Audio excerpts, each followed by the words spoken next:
यीशु मसीह के संबंध में दो बातें हम देखा कि यीशु मसीह में ईश्वरत्व भी हम देखता है और यीशु मसीह में मनुष्यत्व भी हम देखते हैं। हम सबों के जीवन को अगर हम देखें तो हमारे जीवन में केवल मनुष्यत्व ही है, मनुष्य है हम ईश्वर नहीं है। पर यीशु मसीह ऐसा एक व्यक्ति है जिसमें दो व्यक्तित्व एक साथ सम्मिलित है। तो यीशु मसीह के उस व्यक्तित्व के और हम जब सीखने के लिए देखा, हम ये देखा कि उसके जो ईश्वरत्व और मनुष्यत्व, और अभी हम उसके ईश्वरत्व की ओर हम देख रहे हैं। प्रभु यीशु मसीह ईश्वर है, ये बात हमको समझने का कारण क्या है, हम यीशु मसीह को ईश्वर करके क्यों मानता है, उसका कई एक कारण हम देखने के लिए चाहते हैं। दो बातें हम अभी 2 दिनों में देखा। प्रभु चाहे तो बाकी चीजों को आज हम इस क्लास में थोड़ा जल्दी सीखने का कोशिश करेंगे। अभी इस दुनिया में कोई भी व्यक्ति को अगर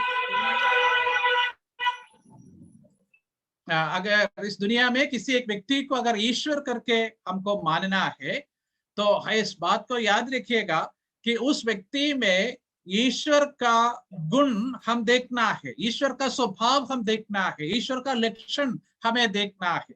अगर ईश्वर का लक्षण नहीं है, गुण नहीं है, वो व्यक्ति को हम ईश्वर करके मान नहीं सकते हैं, चाहे कोई भी क्यों ना हो। तो हम ये बात हमेशा याद रखना कि दुनिया में लोग अलग अलग प्रकार के लोग ईश्वर है करके बोलते हैं, पर तो हम उन लोगों को ये समझाना है या हमें यह देखना है उस व्यक्ति में ईश्वर का क्या क्या खूबियां हम देख सकते हैं। अगर ईश्वर की कोई भी खूबी उस व्यक्ति में हम नहीं देख पाते हैं तो फिर हम उसको ईश्वर करके मानने का कोई जरूरत नहीं है। तो पिछले बार हम ये देखा पहले क्लास में the pre existence of Christ, यानी प्रभु यीशु मसीह का पूर्व अस्तित्व, उसके विषय में हम देखा। परमेश्वर हमको उन बातों को मदद करने के समझने के लिए मदद किया कि यीशु मसीह इस दुनिया में आने से पहले वर्तमान था, वो स्वर्ग में था, उसका पूर्व अस्तित्व के बारे में हम लोग देख रहे थे। अभी हम आज उसके बाद अगले दिन में हम देखा यीशु मसीह को कुछ ईश्वरीय नाम दिया गया है, उसके बारे में हम देखा। कई नाम हम देखा, उसको परमेश्वर करके बुलाया है, परमेश्वर का पुत्र करके बुलाया है, उसको प्रभु करके बुलाया है। ऐसे अलग अलग नाम जो उसके लिए दिया गया, उसके विषय में हम विचार किया था। आज हम यहाँ पर जो हरा रंग में जो दिया है, ये बातों को, ये 5 बातों को आज हम थोड़ा देखने के लिए चाहते हैं। पहली बात ये है कि प्रभु यीशु मसीह को हम जब देखते हैं, वो यीशु मसीह आराधना को स्वीकार किया है, यीशु मसीह आराधना स्वीकार किया है। दूसरी बात, यीशु मसीह में ईश्वरीय गुण हम देखते हैं, यीशु मसीह में ईश्वरीय लक्षण हम देखते हैं या स्वभाव हम देखते हैं, और यीशु मसीह ईश्वरीय पदों को हासिल किया है करके हम देख सकते हैं। और उतना नहीं, पिता परमेश्वर के नाम के साथ यीशु मसीह का नाम भी जोड़ करके बताया है। इतनी बातें हम प्रभु चाहे तो हम देखने के लिए चाहते हैं।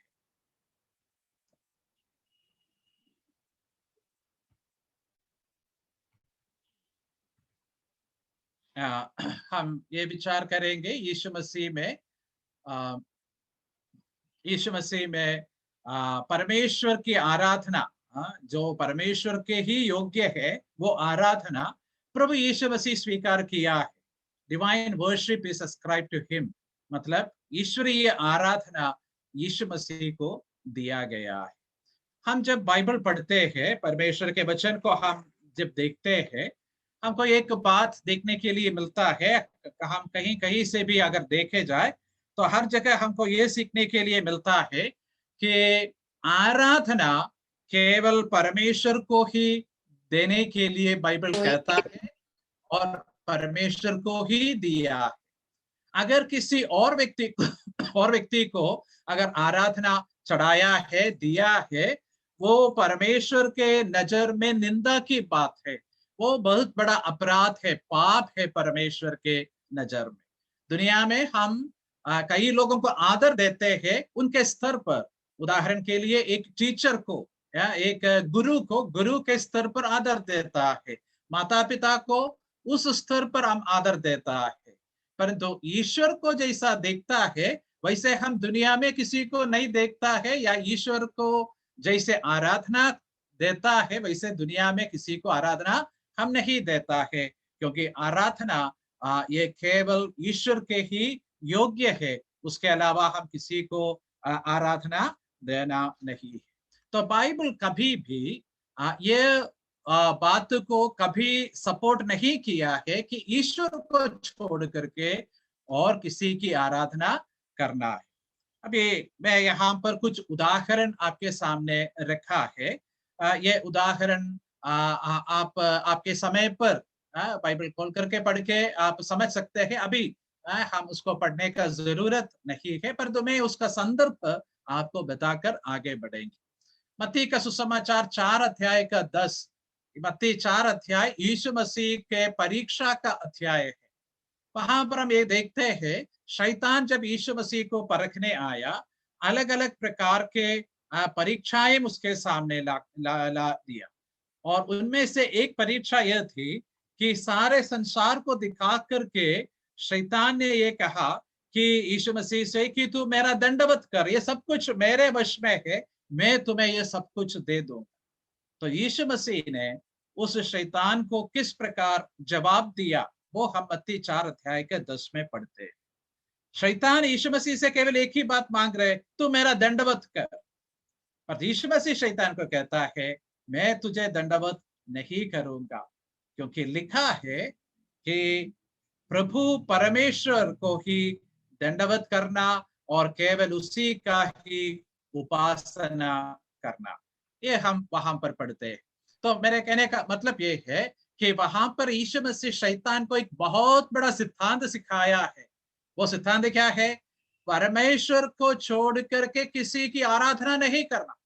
और अगर यीशु मसीह ये बात सिखाया कि परमेश्वर को छोड़ करके किसी की उपासना नहीं करना, और यीशु मसीह स्वयं आराधना स्वीकार कर रहा है, तो उसमें गड़बड़ी है। इसका मतलब यीशु मसीह सच्चा नहीं है। पर तो बाइबल कहता है यीशु मसीह सच्चा है। तो इसलिए आराधना परमेश्वर को ही दे सकता है। यीशु मसीह शैतान को इसलिए आराधना नहीं किया। और अगर यीशु मसीह आराधना स्वीकार किया है तो जरूर वो इसलिए है क्योंकि वो परमेश्वर है। प्रकाशित वाक्य 22 अध्याय का 8 और 9 पदों में जब हम जाएंगे, वहां पर हम ये देखते हैं कि कैसा यूहन्ना उस स्वर्गदूत स्वर्गदूत का दंडवत करना चाहा, जो यूहन्ना को ये आने वाली सारी बातें बता दिया। ये प्रकाशित वाक्य में हम ये पढ़ते हैं, जब स्वर्गदूत ये सारी सच्चाइयां उसके सामने प्रकट करके दिया, यूहन्ना को दिल में ऐसा लगा कि इसके सामने दंडवत करना है। तो तुरंत वो स्वर्गदूत उसको मना किया और कहा, तो परमेश्वर का दंडवत कर, मैं तो तुम्हारे संग की दास हूं, मैं तुम्हारे जैसा एक दास हूं, मैं ईश्वर नहीं हूं। तो बाइबल वहां पर भी आराधना स्वर्गदूत को देना मना किया है।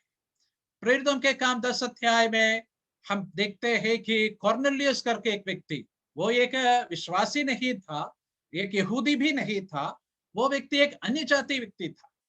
जब उनको परमेश्वर ये बताया कि पतरस को बुलाने के लिए, वो पतरस को बुलाया, और जैसे पतरस आया, ये उसके सामने दंडवत करने लगा। पतरस बोला, नहीं नहीं, मेरा दंडवत नहीं करना है, क्योंकि आराधना परमेश्वर को की। तो मैं ये अलग अलग दृष्टांत आपके सामने रखा, एग्जाम्पल्स रखा, ताकि हम ये बात को जाने या समझे कि बाइबल में परमेश्वर के अलावा किसी को आराधना देना, आराधना चढ़ाना, वो अंगीकार नहीं किया है, वो मान्य नहीं है।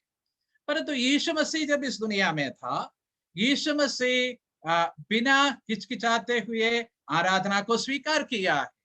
उनको कोई दिक्कत नहीं था जब लोगों ने उनकी आराधना किया। जैसे हम पहले क्लास से देख रहा था, यूहन्ना का सुसमाचार 20 अध्याय का 28 पद, वहां पर हम क्या देखते हैं, यीशु मसीह का चेला जो जिसका नाम थोमा है, वो यीशु मसीह के पुनरुत्थान के बाद 1 सप्ताह के बाद यीशु मसीह को जब देखा, वो उसका दंडवत कर रहा है। उनके मन में शक था, प्रभु यीशु मसीह उसके शक को दूर किया। जब उनको ये बात एकदम पक्का हो गया कि ये साक्षात यीशु मसीह मेरे सामने खड़ा है, तो वो उस यीशु मसीह के सामने दंडवत करने लगा। पहले यीशु मसीह आया तो उस समय ये मौजूद नहीं था उस झुंड में, और इसलिए वो यीशु मसीह को देख नहीं पाया। अभी सप्ताह भर हो गया, और अभी यीशु मसीह को जब वो देख रहा है, उसके सामने दंडवत करता है और कहता है, हे मेरे प्रभु, हे मेरे परमेश्वर। जब थोमा ने ये कहा, यीशु मसीह ने ये नहीं किया, अरे तू मेरा दंडवत ना कर, तू परमेश्वर का दंडवत कर, मैं तो परमेश्वर का पुत्र हूं, ऐसा यीशु मसीह नहीं कहा। यीशु मसीह आराधना स्वीकार किया। कारण क्या है? क्योंकि यीशु मसीह ईश्वर है। यीशु मसीह ईश्वर है। मत्ती का सुसमाचार 14 अध्याय का 33 पद में भी हम ये बात देख सकते हैं। वहां पर भी लोगों ने प्रभु यीशु मसीह का, चेलों ने यीशु मसीह का दंडवत किया, यीशु मसीह मना नहीं किया। अभी हम लूका का सुसमाचार और उसका 24 अध्याय का 52 पद की ओर देखेंगे। वहां पर थोड़ा खोलकर पढ़ लेंगे। यूहन्ना 24 अध्याय और उसका 52 पद।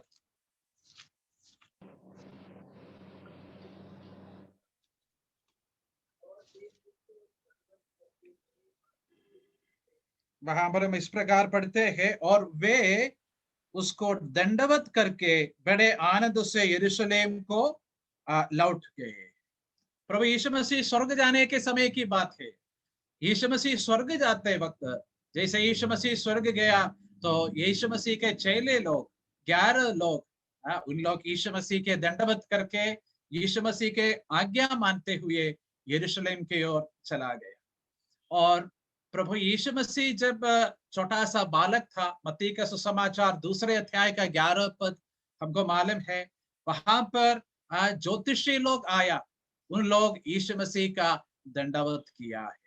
तो वहां पर उन लोग यूसुफ को देखा, वहां पर उन लोग मरियम को देखा, परंतु उन लोगों ने केवल यीशु मसीह का ही दंडवत किया है।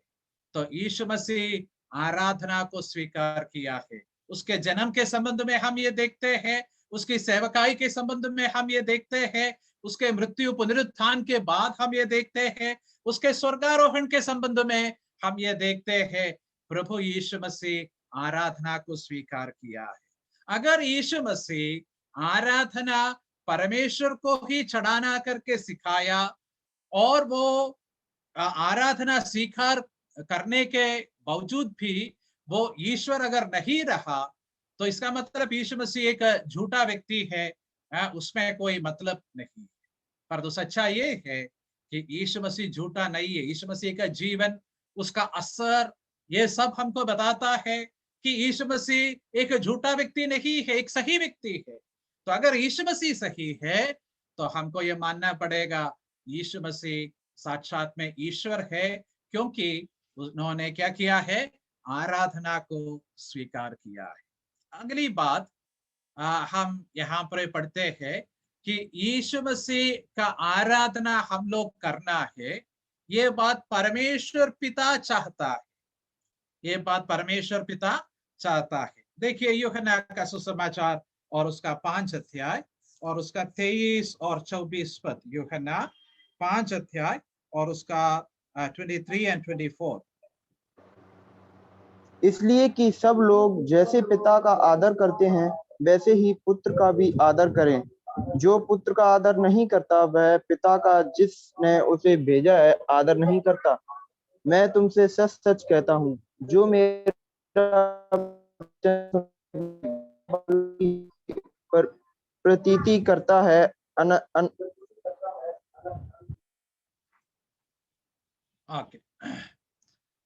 हम यहाँ पर पढ़ते हैं कि यीशु मसीह स्वयं ये कहता है कि पिता क्या चाहते हैं। पिता चाहता है जैसे लोग पिता का आदर करता है, उसी प्रकार पुत्र का भी आदर करे। तो यीशु मसीह की आराधना करना चाहिए, यह परमेश्वर पिता की इच्छा है। ये बात हम यहाँ पर देखते हैं। ठीक है, इब्रानियों 1 अध्याय का 6 पद में हम ये पढ़ते हैं कि परमेश्वर कहता है स्वर्गदूतों के संबंध में कि वे सब लोग उसकी आराधना करें। किसकी? प्रभु यीशु मसीह की आराधना करें। फिलिपियों की पत्री 2 अध्याय का 10 पद, हम लोग ये आयत को जानते हैं क्योंकि लगभग हर संडे आराधना के समय पर लोग इसको पढ़ते हैं या इसको याद करते हैं। वहां पर हम क्या पढ़ते हैं कि जो कोई स्वर्ग में है, पृथ्वी में है और पृथ्वी के नीचे है, वे सारे लोगों का घुटना प्रभु यीशु मसीह के सामने टिकेंगे और उन लोग परमेश्वर पिता की महिमा के लिए कबूल करेंगे कि यीशु मसीह ही प्रभु है। तो वहां से भी हम ये देखते हैं कि परमेश्वर ऐसा एक समय निर्धारित करके रखा है कि लोग प्रभु यीशु मसीह का आदर करे, उसकी आराधना करे। तो परमेश्वर पिता चाहता है यीशु मसीह की आराधना हो। प्रभु यीशु मसीह आराधना स्वीकार किया है और परमेश्वर पिता ये चाहता है। अभी हम पहले सदी के कलीसिया को देखिए, प्रेरितों को देखिए, उन लोग केवल परमेश्वर से ही प्रार्थना करता था और उसकी आराधना करता था। और उसके साथ साथ में हम ये भी देखते हैं उन लोग यीशु मसीह से भी प्रार्थना किया है। दूसरा कुरिन्थियों 12 अध्याय का 8 से 10 तक जो आयत है, आप वहां पर जब देखेंगे पौलुस के जीवन की एक बात हम देख सकते हैं। जरा देखिए, दूसरा कुरिन्थियों 12 का 8 से 10। इसके विषय में मैंने प्रभु से 3 बार विनती की कि मुझसे यह दूर हो जाए, और उसने मुझसे कहा, मेरा अनुग्रह तेरे लिए बहुत है, क्योंकि मेरी सामर्थ्य निर्बलता में सिद्ध होती है। इसलिए मैं बड़े आनंद से अपनी निर्बलताओं पर घमंड करूंगा कि मसीह की सामर्थ्य मुझ पर छाया करती है। इस ठीक है, कारण मैं इस बस, कारण मैं हाँ ठीक है, उतना काफी है। वहां पर हम पढ़ते हैं प्रेरित पौलुस को कुछ समस्या थी। वो कहता है कि उनके शरीर में कोई कांटा छुपा है। हम ऐसा मान सकते हैं कि वहां पर ये कहता है कि प्रेरित पौलुस को कोई बीमारी लगी है, और कोई कहता है वो बीमारी उनके आंख की रोशनी कम हो गई या आंख में कुछ तकलीफ हुई। ठीक है, जो भी है, उनका समस्या के लिए, उसका हल के लिए उसने क्या किया है? प्रार्थना किया। किससे प्रार्थना किया? हम ऐसे पढ़ते हैं, मैं 3 बार प्रभु से विनती किया है। 3 बार प्रभु से विनती की। तो यीशु मसीह से उन्होंने विनती किया है। अब ये प्रेरितों के काम 7 अध्याय का 59 आयत, वो कहानी शायद आपको मालूम है। वो वहां पर स्तीफानुस की मृत्यु की बात है। स्तीफानुस जब मर गया या उन लोगों ने उनको पथरवाह करके मार डाल रहा था, स्तीफानुस क्या किया? स्तीफानुस प्रार्थना किया। क्या प्रार्थना किया? प्रभु इनको बराबर दंड देना, ये प्रार्थना किया? नहीं नहीं, ऐसा नहीं किया। प्रभु उनके पाप को माफ करने के लिए प्रार्थना किया। पर दो, उसने वो प्रार्थना प्रभु यीशु मसीह से किया है करके हम पढ़ते हैं। पहला कुरिन्थियों 1 अध्याय का 2 पद, ये पद हम थोड़ा पढ़ेंगे। पहला कुरिन्थियों 1 अध्याय का 2 पद, उधर क्या लिखा है? परमेश्वर की उस कलीसिया के नामी जो कुरिन्थुस में है, अर्थात उनके नाम जो मसीह यीशु में पवित्र किए गए हैं और पवित्र होने के लिए बुलाए गए हैं, और उन सब के नाम भी जो हर जगह हमारे और अपने प्रभु यीशु मसीह के नाम की प्रार्थना करते हैं। हाँ, हम इधर क्या पढ़ते हैं? हर जगह जो प्रभु यीशु मसीह के नाम की प्रार्थना करते हैं। देखिए, यहाँ पर परमेश्वर की कलीसिया के विषय में हम पढ़ते हैं। परमेश्वर की कलीसिया का स्वभाव, character of the church of God, ये है पहला कुरिन्थियों 1 अध्याय का ये शुरुआत का आयत में जो कहता है, 1 और 2 आयत में जो कहता है, character of the church of God. कलीसिया का, परमेश्वर की कलीसिया का स्वभाव क्या है? वो स्वभाव ये है कि उन लोग प्रभु यीशु मसीह के नाम से प्रार्थना करता है, प्रभु यीशु मसीह के नाम की प्रार्थना करता है।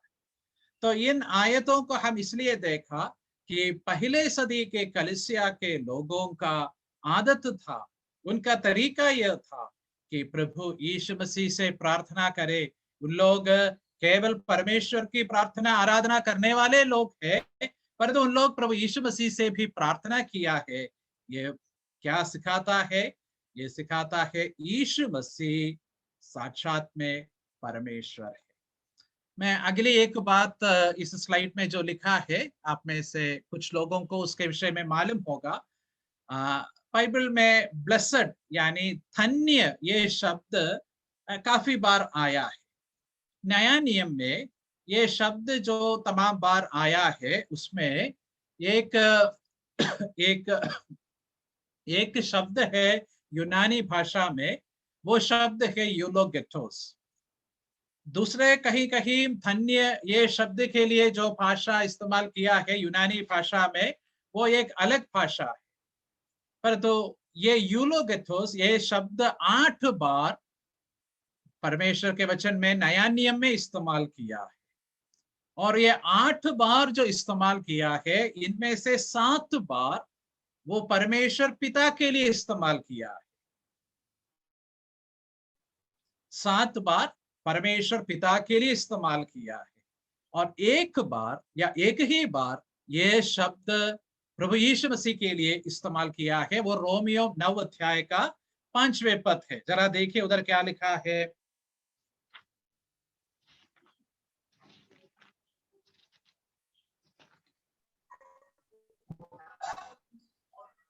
पुरखे भी उन्हीं के हैं और मसीह भी शरीर के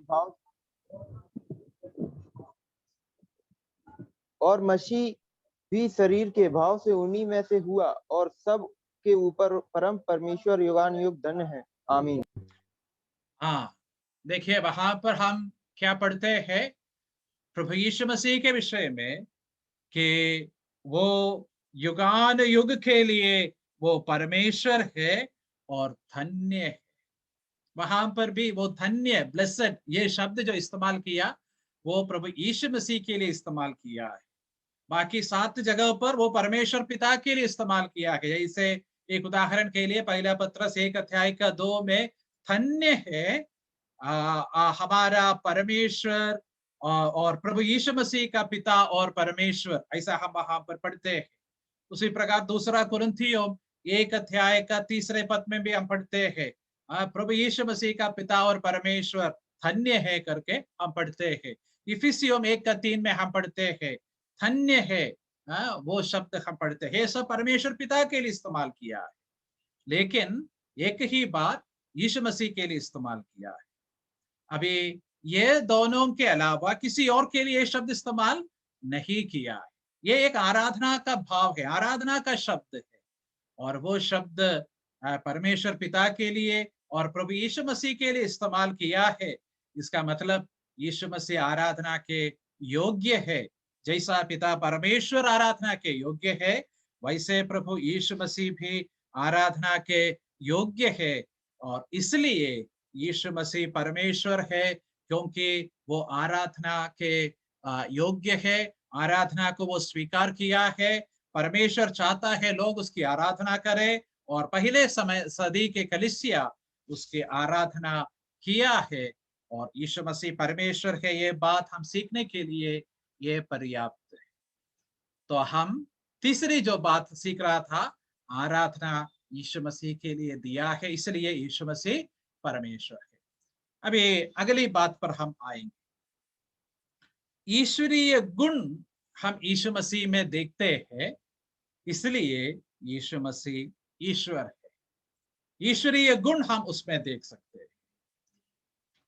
आप जरा देख लीजिए यूहन्ना का सुसमाचार 1 अध्याय का 1 पद, ये हम सब लोग याद किया है।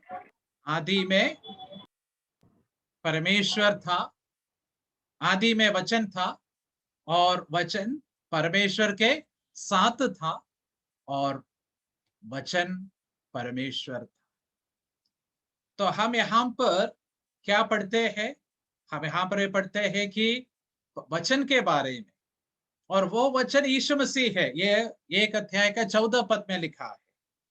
तो ये दोनों आयतों को हम जब जोड़ करके देखते हैं, हमको ये समझ में आता है यीशु मसीह आदि से है, अनादि काल से वो है। परमेश्वर का एक गुण है कि वो अनादि काल से है, अनादि परमेश्वर है। और यीशु मसीह में भी हम वही गुण देखता है, वो अनादि काल से है।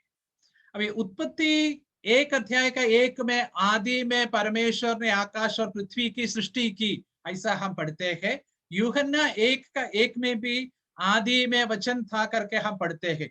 दोनों जगह पर आदि शब्द हम पढ़ते हैं, पर इसका मतलब ये नहीं कि ये दोनों आदि का मतलब एक है। उत्पत्ति में जब आदि शब्द इस्तेमाल किया है, वो सृष्टि की आदि के विषय में बताती है।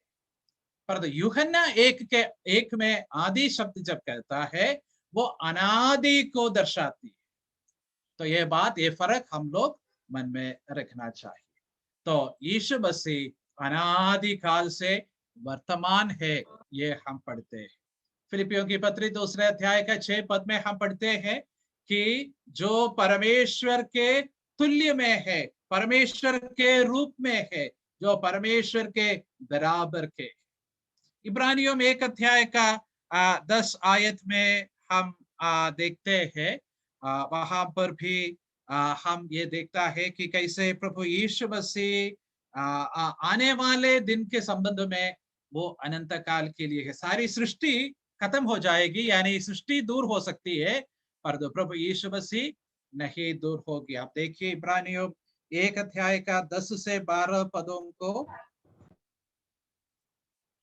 और ये कि हे प्रभु, आदि में तूने पृथ्वी को नेव डाली, और स्वर्ग तेरे हाथों की कारीगरी है।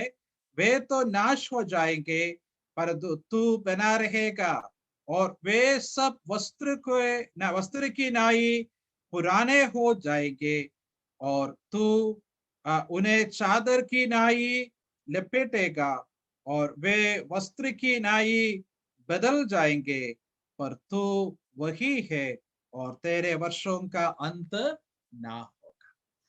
देखिए यहाँ पर प्रभु यीशु मसीह के विषय में कहता है कि उसके दिनों का अंत नहीं है, वो अनादि काल से अनंत काल तक रहने वाला है। तो अनंतता ये परमेश्वर का एक गुण है, और वो गुण हम यीशु मसीह के संबंध में बाइबल में देखते हैं। यीशु मसीह अनंत काल के लिए है। तो मैं ये सारी बातों को एकदम आपको समझने लायक भाषा में सरल रूप से बताया है।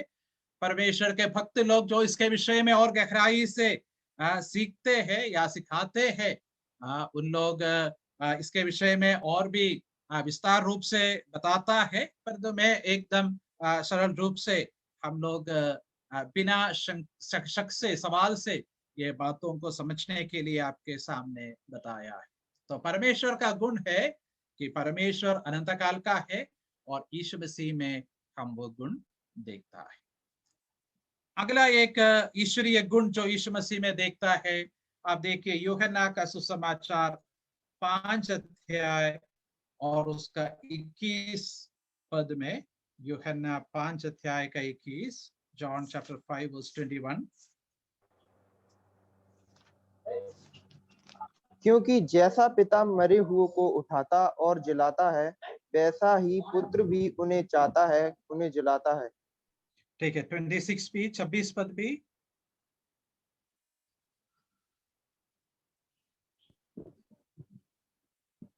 क्योंकि जिस रीति से पिता है, उसी रीति से उसने पुत्र को भी यह अधिकार दिया है कि अपने आप में जीवन। ठीक है, हम यहाँ पर पढ़ते हैं जैसा पिता में अपने आप में जीवन है, वैसे पुत्र में भी अपने आप जीवन है, सेल्फ एक्सिस्टेंस है। पिता को, पिता परमेश्वर को या प्रभु यीशु मसीह को किसी ने शुरू नहीं किया, किसी ने बनाया नहीं है। उन लोग किसी और की सृष्टि नहीं है। कुछ लोग ऐसे मानते हैं, कुलोसियों की पत्री से सारी सृष्टि में पहलौटा है, इसका मतलब यीशु मसीह सबसे पहले सृष्टि है जो परमेश्वर ने बनाया, ऐसा कहता है। पर तो ऐसा नहीं, यहाँ पर यीशु मसीह स्वयं कहता है जैसा पिता अपने आप में जीवित है, उसी प्रकार प्रभु यीशु मसीह भी अपने आप में जीवित है, सेल्फ एक्सिस्टेंट है। ये स्वयं अस्तित्व इनका है।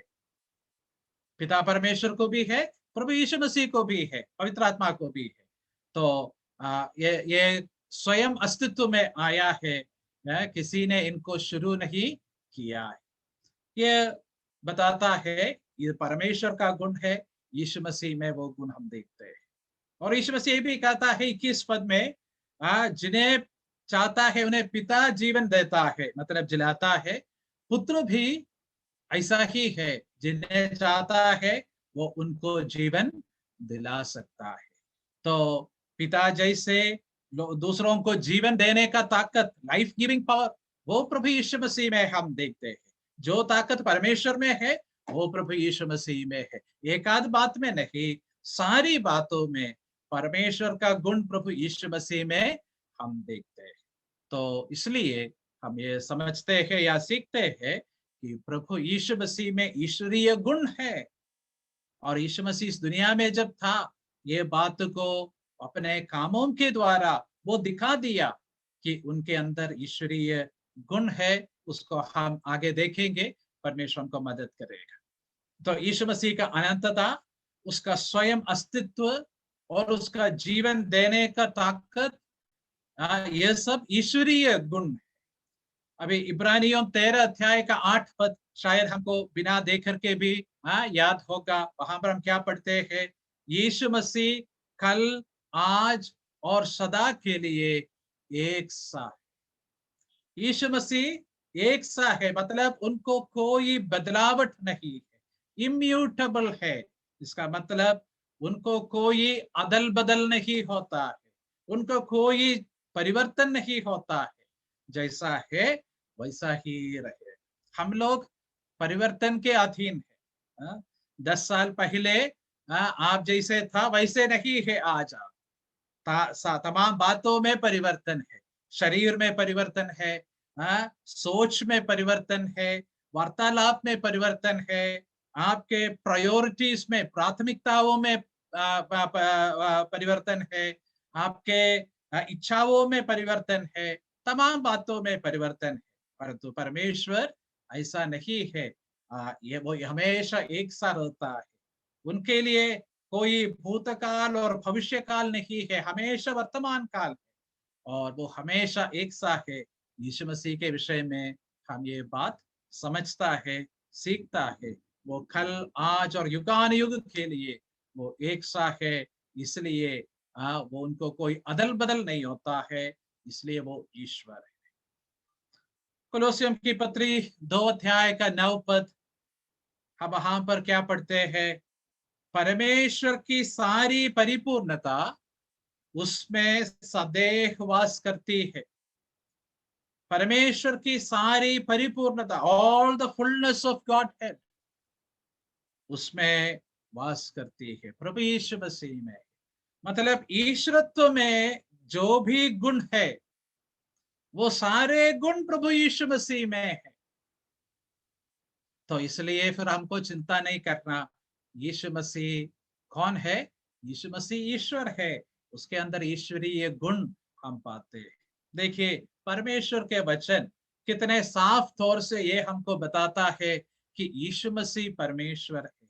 तब भी कितने लोग यीशु मसीह को ईश्वर करके मानने के लिए तैयार नहीं रहता। कितने लोग यीशु मसीह को केवल एक मनुष्य ही करके समझता है, गुरु करके ही समझता है। कितने लोग ऐसे हैं, यीशु मसीह को एक स्वर्गदूत जैसे ही समझता है, केवल एक छोटा सा ईश्वर करके ही समझता है। परंतु ऐसा कहना कितना बड़ा अपराध है, ऐसा कहना कितना बड़ा अपराध है। मेरे प्रियो, अगर आपको कोई एक तुच्छ जानवर के नाम से बुलाए तो आपको कैसा लगेगा? इज्जत लगेगा या कितना बुरा लगेगा? उसी प्रकार यीशु मसीह जो ईश्वर है, उसको देख करके आप बताता है आप तो एक मनुष्य है, ऐसा बोलेगा तो हमारे प्रभु को कितना बुरा लगता है, वो कितना बड़ा अपराध है। तो यीशु मसीह में ईश्वरीय गुण हम देखते हैं। तो हम ये बात याद रखना कि परमेश्वर के सारे गुण यीशु मसीह में है। वो ये केवल ईश्वर के समान नहीं, ईश्वर के जैसे नहीं, ईश्वर का एक डुप्लीकेट नहीं, पर वो साक्षात ईश्वर है। वो ईश्वर था, ईश्वर है और ईश्वर रहेगा। वो हमेशा के लिए ईश्वर है, इसमें कोई संदेह की बात नहीं। अगली बात जो हम विचार करना चाहता है वो ये है कि इस यीशु मसीह में हम ईश्वर के कुछ लक्षण देखते हैं, उसके बारे में हम लोग विचार करेंगे।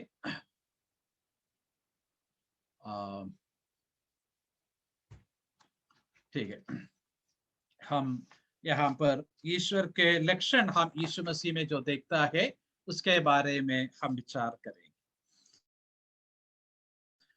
हमको मालूम है ईश्वर सर्वसामर्थी है। God is all powerful, omnipotence, उसका मतलब वो सर्व सामर्थी है, सर्वशक्तिमान है, ऑलमाइटी है। वो जो चाहा वो कर सकता है, उसके अंदर किसी प्रकार के कोई कमजोरी नहीं है, कमी नहीं है। ही इज ऑलमाइटी, सब कुछ कर सकता है। यीशु मसीह जब इस दुनिया में था, यीशु मसीह अपने कार्यों के द्वारा ये प्रकट किया है कि यीशु मसीह भी सर्व सामर्थी है, यीशु मसीह भी ओमनीपोटेंट है, ऑलमाइटी है। ये बात यीशु मसीह इस दुनिया में अपने सेवकाई के द्वारा हमें दिखाया है। हम अभी उसके संबंध में थोड़ा समय देखेंगे और जल्दी हम आगे बढ़ना भी है। तो पहले हम उसके सर्व सामर्थ्य के विषय में देखते हैं। प्रभु यीशु मसीह यह दिखाया कि उसको पृथ्वी में अधिकार है। यीशु मसीह के सर्व सामर्थ्य के विषय में हम जब कहता है केवल शारीरिक ताकत ही नहीं, परंतु हर तरह का अधिकार यीशु मसीह के पास है, ये बात हमको मालूम है। अभी इस पृथ्वी पर उसका जो अधिकार है या उनका जो पावर ऑन अर्थ, उसके बारे में आप देखिए। एक उदाहरण के लिए हम देखते हैं कि यीशु मसीह को बीमारियों के ऊपर अधिकार है। जब यीशु मसीह दुनिया में था, वो ये प्रकट किया है कि यीशु मसीह को बीमारियों के ऊपर अधिकार है। बहुत सारे लोगों को, बीमारों को यीशु मसीह चंगा किया है। जैसा यशायाह नबी 53 अध्याय में हम पढ़ते हैं, रोग से उसका जान पहचान था। वो रोगी नहीं बना, परंतु वो रोग से जान पहचान था। बहुत सारे रोगियों को, उनके रोगों को वो बहुत करीब से देखा और उनको चंगा किया है। जब हम ये टाइटल पढ़ते हैं, आपके मन में ऐसे कई एक उदाहरण मन में आता होगा। सारे उदाहरण अभी हमको पढ़ना नहीं है, परंतु आपके व्यक्तिगत अध्ययन के लिए उन उदाहरणों को आप देख सकते हैं। मैं यहाँ पर केवल एक ही उदाहरण आपको समझने के लिए बताया। लूका का सुसमाचार 4 अध्याय का 38 से 41 तक पढ़ने का जरूरत नहीं। वहां पर शिमोन का जो सासुमा है, वो जब बीमार थी, उसको यीशु मसीह चंगा किया है। और भी कुछ लोगों को जो चंगा किया, उसका वर्णन हम देखते हैं। यीशु मसीह लोगों को चंगा किया है। यीशु मसीह कैसे यूहन्ना 5 अध्याय में उस बेथेस्दा के पास पड़ा हुआ लकवे को चंगा किया, हमको वो मालूम है। यीशु मसीह कैसे उस सेंचुरियन का, उस सरदार का जो बेटा है या उसका जो दास है, उसको चंगा किया, उसके विषय में हमको मालूम है।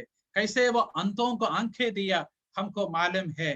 कैसे वो बहरों को कान दिया, लंगड़ों को चलाया, ये सब हमको मालूम है। यीशु मसीह बीमारों को ठीक किया है, ये बताता है यीशु मसीह को बीमारी के ऊपर अधिकार। ये बताता है कि यीशु मसीह सर्व सामर्थी है। अभी इतना नहीं, यीशु मसीह को इस प्रकृति के ऊपर भी अधिकार है। वो यीशु मसीह दिखाता है। कैसे दिखाया? जब वो पानी से दाखरस बनाया। यीशु मसीह लोगों के सामने ये बता रहा था, मुझे प्रकृति के नियम के ऊपर, ताकत के ऊपर मुझे अधिकार है। हमको मालूम है, एक बीज बो करके फिर उस बीज को अंगूर के रस के रूप में लाने में बहुत स्टेप्स है, बहुत तमाम प्रकार का कार्यक्रम है। पर तो प्रभु यीशु मसीह ये सारे स्टेप्स को हटा दिया। वो सीधे पानी को क्या किया? अंगूर का रस बना दिया।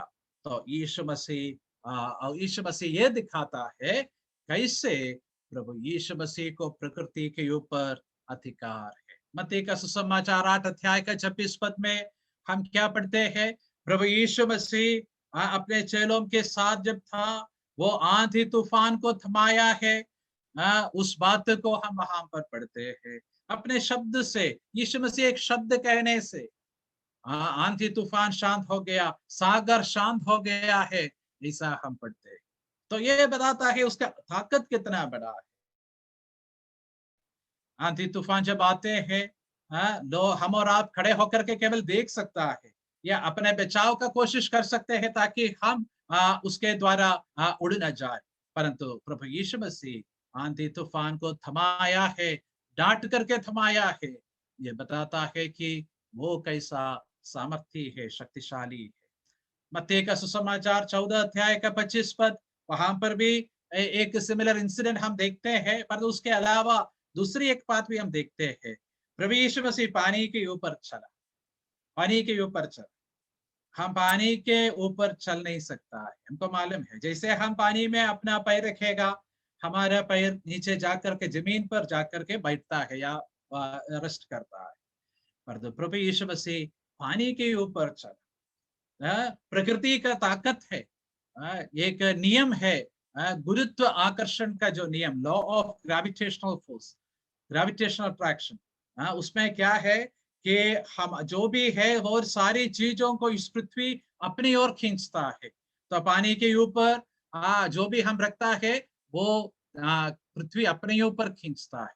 जब हम पानी के ऊपर होता है तो पृथ्वी अपने ऊपर हमें खींचता है, हम चल नहीं पाएंगे। पर तो प्रभु यीशु मसीह उस नियम को तोड़ करके प्रभु यीशु मसीह उस पानी के ऊपर चला है। उनको प्रकृति के ऊपर अधिकार है, इसलिए वो सर्वसामर्थी है, इसलिए वो ईश्वर है।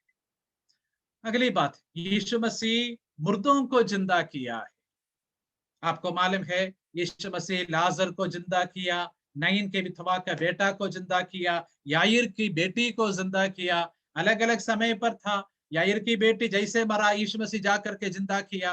नाइन के विधवा का बेटा को शमशान घाट में ले जा रहा था, जाकर के जिंदा किया। लाजर को उन्होंने जिंदा किया 4 दिन के बाद। यह सब बताता है कि प्रभु यीशु मसीह को मृत्यु के ऊपर अधिकार है। यीशु मसीह को मृत्यु के ऊपर अधिकार है। उसी प्रकार यीशु मसीह को नरक के ऊपर अधिकार है। यीशु मसीह को स्वर्ग के ऊपर अधिकार है। यीशु मसीह को अनंत जीवन देने का अधिकार है। यीशु मसीह को मेरे और आपके शरीर को रूपांतर करने का, बदलने का अधिकार है। जैसे हम फिलिपियों 3 अध्याय में पढ़ते हैं, वो हमारे इस दीनहीन शरीर को अपने महिमावन शरीर के अनुरूप में बदल देगा। उसका ताकत यीशु मसीह को है। यीशु मसीह सर्वसामर्थी है। यह बताता है यीशु मसीह ईश्वर है, ये हम पढ़ते हैं।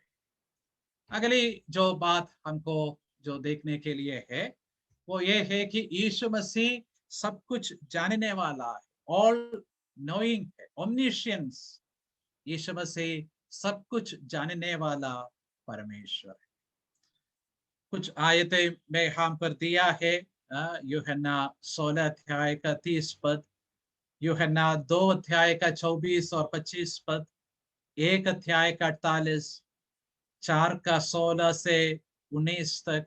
ये आयतें जब आप देखेंगे आपको ये सारी बातें समझ में आएंगे। मैं ज्यादा विस्तार से बताने के लिए नहीं चाहता। एक ही उदाहरण में एक ही हिस्सा उसमें से आपके सामने रखने के लिए मैं चाहता हूं, वो ये है कि यीशु मसीह जब सामरी स्त्री से बातचीत कर रहा था, सामरी स्त्री के लिए यीशु मसीह एक अजनबी व्यक्ति था, पर यीशु मसीह के लिए सामरी स्त्री कोई अजनबी नहीं। यीशु मसीह जब उससे बात किया, वो सामरी स्त्री ये सोचा ये तो केवल एक यहूदी व्यक्ति है, मेरे पास आया और अजीब तरीके से हमसे पानी मांग रहे। उनको थोड़ा बुरा लगा या अलग सा एक अजीब सी बात लगी। फिर धीरे धीरे वार्तालाप करते समय उनको समझ में आया ये व्यक्ति केवल एक साधारण व्यक्ति नहीं, थोड़ा बड़ा व्यक्ति है। ये एक स्वामी करके उसको बुला रहा है। ऐसा उनका यीशु मसीह के प्रति उसका जो आदर है, समझ है, वो बढ़ता जाता है। और जब यीशु मसीह उससे बोला जाकर के तेरे पति को बुला ला, तो वो स्त्री बोलने लगा मेरा कोई पति नहीं है। तो यीशु मसीह बोला ठीक कहा, तुम्हारे 5 पति थे और अब जो तुम्हारे साथ है वो तेरा पति नहीं है। उस स्त्री एकदम चकित उठी और ये कहने लगी कि वाह, इन्होंने तो मेरे सारी कहानी जानता है। तो वो स्त्री यीशु मसीह को बताता है मैं जानता हूं कि तू एक भविष्यद्वक्ता है। जो बातें जो पूर्व काल में हुई है, यीशु मसीह उस स्त्री को पहली बार अभी देख रहा है, मिल रहा है, वार्तालाप कर रहे, पर तो उस स्त्री के सारी पुरानी कहानी प्रभु यीशु मसीह वहां पर बता दिया, क्योंकि प्रभु यीशु मसीह सब कुछ जानता है। मेरे और आपके जीवन के सारे छिपी हुई कहानियां प्रभु यीशु मसीह को मालूम है। वो सर्वज्ञानी परमेश्वर है। इसलिए हम बहुत संभाल करके, डर के, भय के साथ इस प्रभु यीशु मसीह के लिए जीवन बिताना है। हम उसके सन्मुख में आना है। प्रभु यीशु मसीह कैसा महान है। मरकुस का सुसमाचार 2 अध्याय के 8वें पद में हम एक बात पढ़ते हैं प्रभु यीशु मसीह के संबंध में। वहां पर हमको मालूम है यीशु मसीह लोगों के हृदय के विचारों को जानता है।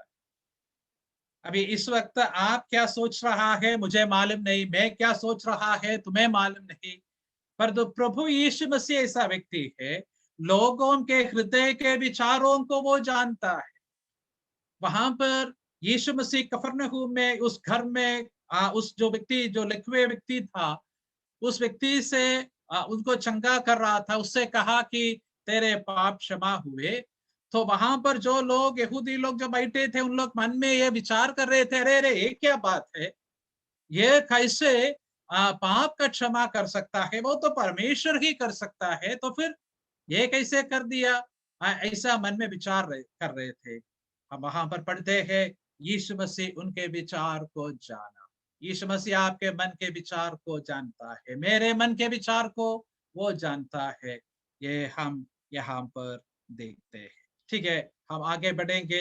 यीशु मसीह के विषय में बाइबल में हम जब देखते हैं, हर जगह हमको ये मालूम पड़ता है यीशु मसीह आने वाली बातों को, पुरानी बातों को, सब कुछ भली भांति जानता है और उसमें कोई शक नहीं है। यीशु मसीह का एक मशहूर संदेश है ओलिवेट डिस्कोर्स, यानी ओलिव जैतून पहाड़ के ऊपर बैठ करके उसने जो उपदेश दिया था, और वो उपदेश यीशु मसीह का आने वाले चीजों के विषय में उसका जो समझ है, उसका एक अच्छा दृष्टांत है।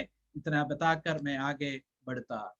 यीशु मसीह में ईश्वरीय लक्षण है, सर्वसामर्थी है, सर्वज्ञानी है, और उतना नहीं, यीशु मसीह सर्वव्यापी है। यीशु मसीह सर्वव्यापी है, ये बात हम जब कहता है, आप इस बात को याद रखिएगा कि कुछ लोगों का सोच के जैसे नहीं है कि यीशु मसीह हर चीज में विद्यमान है। ये नहीं है इसका मतलब। कुछ लोग सोचता है अरे पेड़ है, हाँ इस पेड़ में यीशु मसीह विद्यमान है। ये कुर्सी है, इस कुर्सी में यीशु मसीह है। ये पत्थर है, इस पत्थर के अंदर यीशु मसीह है। ऐसा नहीं है इसका मतलब। इसका मतलब यीशु मसीह का नजर, उसका ध्यान और उसकी उपस्थिति हर जगह एक ही समय हम देख सकते हैं। यीशु मसीह कहा था कि जहां हम कहीं 2 या 3 मेरे नाम पे इकट्ठे होते हैं, मैं उनके बीच में उपस्थित हूँ। और यीशु मसीह आज उपस्थित है। जहां हम कहीं एक ही समय पर, एक जरा सा एग्जाम्पल है, संडे, मान लीजिए 9 बजे से 12 बजे तक का समय, काफी जगह भारत में अधिकांश लोग मीटिंग करने का टाइम होगा ये। और हर एक मंडली में, हर एक मंडली जो प्रभु यीशु मसीह की मंडली है, वहां पर यीशु मसीह की उपस्थिति हम देखते हैं। एक ही समय पर काफी जगह पर है, उनका ध्यान है और उतना नहीं उनकी उपस्थिति है, ये हम देखते हैं। पर तो उसका मतलब ये नहीं हर चीज के अंदर यीशु मसीह है, ये गलत धारणा है। तो प्रभु यीशु मसीह में ईश्वरीय लक्षण हम देखते हैं, वो हर जगह है और हर बात को जानता भी है। मैं आगे बढ़ना चाहता हूं। मेरा 2 स्लाइड्स है, वो भी जल्दी बताकर मैं समाप्त करूंगा। प्रभु यीशु मसीह ईश्वरीय पदों को हासिल किया है। यीशु मसीह सृष्टि करता है। यूहन्ना 1:3, इब्रानियों 1 अध्याय, कुलुसियों 1 अध्याय, ये हर जगह ये हम पढ़ते हैं, यीशु मसीह सृष्टि करता है। खोल करके पढ़ना अच्छा था, परंतु अभी मैं उसके लिए समय नहीं निकालता हूं, क्योंकि मेरा समय समाप्त होने वाला है। दूसरे एक शब्द हम पढ़ते हैं, he is the upholder of all things, वो सब कुछ संभालने वाला है। प्रभु यीशु मसीह पापों को क्षमा करने का अधिकार रखता है। प्रभु यीशु मसीह मुर्दों को जिंदा करने का अधिकार रखता है। प्रभु यीशु मसीह सारे लोगों का न्यायाधीश है। ये सारी पद जो हम यहाँ पर पढ़ा, ये सब कुछ परमेश्वर की पदवी है। परंतु बाइबल हम जब पढ़ते हैं, हमको ये मालूम होता है ये पदवियां जैसे परमेश्वर को दिया गया है, वो प्रभु यीशु मसीह को भी दिया गया है। वो ये सारी चीजों में अधिकार रखने वाला है। इसलिए प्रभु यीशु मसीह ईश्वर है, क्योंकि ईश्वरीय पद को वो संभाला है। आखिर में मैं ये बताने के लिए चाहता हूं, प्रभु यीशु मसीह परमेश्वर पिता के साथ उसका नाम बताया गया है। उसका रेफरेंस मैंने यहाँ पर लिखा है, 2 कुरिन्थियों 13:14, मत्ती का सुसमाचार 28:19। ये आयत हमको मालूम है, पिता, पुत्र और पवित्र आत्मा के नाम में बपतिस्मा देना। तो यहाँ पर हम तीनों नाम देखते हैं, पर तो वहां पर हम प्रभु यीशु मसीह का नाम परमेश्वर पिता के नाम के साथ देखता है, जिसका मतलब यीशु मसीह और परमेश्वर बराबर है, वो इक्वल है, एक ही पद के है, कोई कम नहीं छोटा नहीं। वो प्रभु यीशु मसीह साक्षात परमेश्वर है। ये बात हम समझने के लिए ये हमको मदद करता है। देखिए, हम 7 बातों को देखा, ये बताने के लिए कि प्रभु यीशु मसीह ईश्वर है, ये बताने के लिए। ये 7 बातों को हमने जो विचार किया है, हमारे हर एक के जीवन में परमेश्वर आशीष का कारण बनाए, ताकि हम यीशु मसीह की ईश्वरत्व का समझकर हम बहुत डर के साथ, भय के साथ उसके लिए जीवन बिताए, उसकी आराधना करे, उसका सेवा करे। उसके लिए परमेश्वर हम हर एक को सहायता और मदद करे। उसके नाम की महिमा हो। आमीन।